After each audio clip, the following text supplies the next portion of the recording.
చూడాలి. లేకపోతే నిబంధనలకు సున్నం కొట్టి జగన్కు దోచిపెట్టి ఈశ్వర్ దాల్మియా సిమెంట్స్ పేరిట కుట్ర, 407 ఎకరాల సున్నప్రాయి మైనింగ్ అక్రమ అనుమతి, జగన్ కంపెనీలకు 95 కోట్లు మళ్లింపు, రుజువైతే నిందితులకు జీవిత ఖైదుకి అవకాశం అంటూ ఏదైతే ఒక నిశ్శబ్ద విషయాన్ని జనం మీద రుద్దుతూ వస్తున్నారో అందులో భాగమైనటువంటిది. జగన్ ఆనాటి కేసుల్లో శిక్షలు వీళ్ళే వేసేశారు.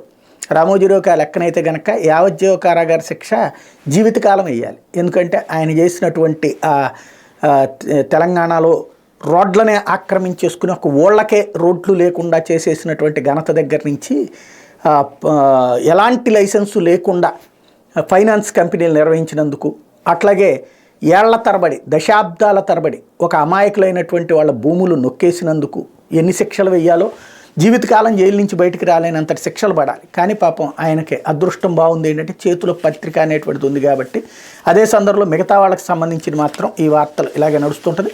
ముందు ఇప్పుడు విషయం ఏంటంటే కొత్తగా జగన్ మీద కేసులని జనం అందరూ అనుకోవాలన్నటువంటి కోణంలో రాసుకొస్తున్నారు. పాత కేసులని తిరిగి రాయటం అన్నటువంటిదే ఇప్పుడు ప్రస్తుతం చేస్తున్నటువంటి వ్యవహారం.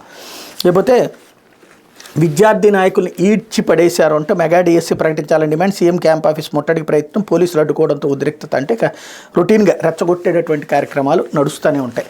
లేకపోతే పొత్తులపై అధిష్టానాందే నిర్ణయం, పురంధేశ్వరి రాష్ట్ర పరిస్థితులకు అనుగుణంగా పొత్తులపై అధిష్టానమే నిర్ణయం తీసుకున్నదని బీజేపీ రాష్ట్ర అధ్యక్షురాలు పురంధేశ్వరి వెల్లడించారు. పండిత్ దీన్ దయాళ్ ఉపాధ్యాయ వర్ధంతి సందర్భంగా ఆదివారం విజయవాడలోని పార్టీ కార్యాలయం చిత్రపటానికి నివాళులర్పించారు. ఈ సందర్భంగా విలేకరులతో మాట్లాడారు. పార్టీ అగ్రనేతలు పొత్తులపై సమీక్షిస్తున్నారు.